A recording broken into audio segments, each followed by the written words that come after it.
નમસ્કાર મિત્રો, અમારી ચેનલ ગુજ્જુ કિચન વિથ ગોસિપમાં તમારું હાર્દિક સ્વાગત છે। તો આજે આયુષી ખત્રી બનાવવાની છે ચીઝ વેજીટેબલ મેયોની સેન્ડવિચ। તો હા, આ સેન્ડવિચ બાળકોને તો ખૂબ જ ભાવશે અને બીજા બધાને પણ ભાવશે જ, એવું નથી કીધું કે બીજાને નહીં ભાવે, પણ હા, બાળકોને આવી વેરાયટીઓ વધુ ભાવતી હોય છે। તો એના માટે આપણે સૌથી પહેલાં તો ગાજર, કાકડી, ડુંગળી, કેપ્સિકમ, કોબી અને ટમેટાને આ રીતે ઝીણા ઝીણા સુધારી અને એક બાઉલમાં મિક્સ કરી દેવાના છે।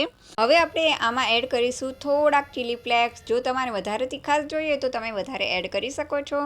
ત્યારબાદ થોડો ઓરેગાનો એડ કરવાનો છે। ત્યારબાદ સ્વાદ અનુસાર મીઠું, થોડો ચાટ મસાલો એડ કરી અને બધી વસ્તુ મિક્સ કરી દેવાની છે।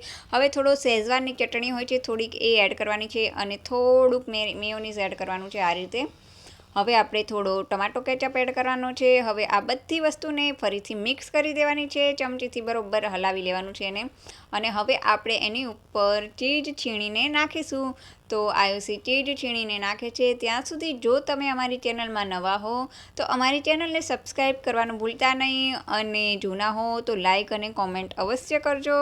તો ચાલો, હવે આ પૂરણ તો તૈયાર થઈ ગયું છે। તો હવે આપણે લેવાની છે બ્રેડ।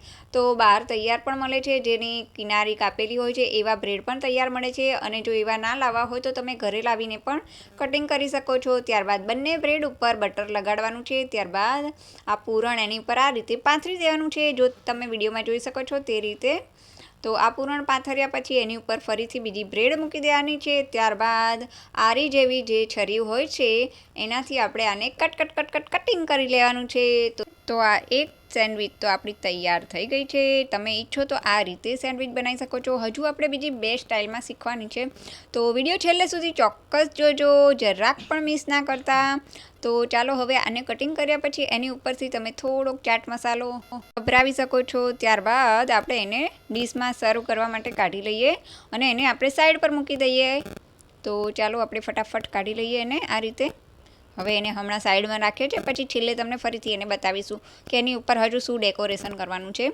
તો હવે આપણે બીજી રીત શીખીએ છીએ। તો એના માટે આપણે તવા પર થોડુંક બટર લગાડી લેવાનું છે આ રીતે, અને ધીમી આંચ પર રાખવાનું છે તવો, અને જે આપણે બ્રેડ છે રેડી કરી છે પહેલાંની જેમ એ આમાં મૂકવાની છે। જો તમારી પાસે આ રીતનું ટોસ્ટર હોય તો તેનો પણ યુઝ કરી શકો છો, અને તેની આજુબાજુ પણ તમે થોડું થોડું બટર લગાડીને તેની અંદર બ્રેડ અને સેન્ડવિચની જે સ્લાઇસ છે એમાં મૂકી શકો છો, અને ધીમી આંચ પર એને શેકી શકો છો।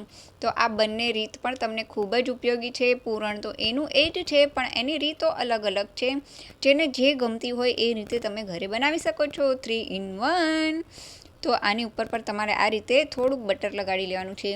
જો તમારી પાસે બટર અવેલેબલ ના હોય તો તમે ઘીનો ઉપયોગ પણ કરી શકો છો। તો ઘીને બંને બાજુ આ રીતે ટોસ્ટરમાં લગાડી અને એને શેકી શકાય છે। જો તમે તવામાં કરતા હો તો તવામાં ઘીથી તમે તળી શકો છો। તો તમે જોઈ શકો છો તવામાં પણ આયુષી બનાવી છે સેન્ડવિચ, એમાં પણ એને આપણે આ રીતે શેકવાની છે અને એને ઉલટાવી દેવાની છે।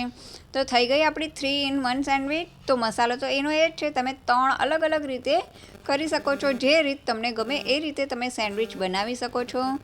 તો આ રીતે ધીમે ધીમે શેકવાની છે, બહુ ફાસ્ટ ગેસ નથી રાખવાનો, નહીંતર બળી જવાની ખાસ સંભાવના છે। એક બાજુ બરાબર શેકાઈ જાય ત્યારબાદ એને ઉલટાવી લેવાની છે, પણ સાચવીને ઉલટાવવાની છે, નહીંતર અસ્તવ્યસ્ત થઈ જશે એવી ને સેન્ડવિચ છે, તમને ખબર પણ નહીં પડે। તો ચાલો, હવે આપણી સેન્ડવિચ તૈયાર થઈ ગઈ છે, એને પ્લેટમાં સર્વ કરવા માટે લઈએ ફટાફટ। સેન્ડવિચ બંને બાજુ બરાબર શેકાઈ જાય ત્યારબાદ એને પ્લેટમાં લેવાની છે, અને આને આ રીતે વચ્ચેથી કટિંગ કરી અને ત્રિકોણ આકાર આપવાનો છે। તમે જોઈ શકો છો વિડીયોમાં આ રીતે 2 ભાગ કરી દેવાના છે, અને જ્યારે આપણે સર્વ કરવું હોય ત્યારે એને પ્લેટમાં કાઢી અને એની ઉપરથી તમે ઈચ્છો તો ચીઝ છીણીને નાખી શકો છો। તો ચાલો, આપણી સેન્ડવિચ તો તૈયાર થઈ ગઈ છે। કોને કોને ભાવે છે ફટાફટ કોમેન્ટ કરો, અને આવી જાઓ ફટાફટ સેન્ડવિચ ખાવા માટે।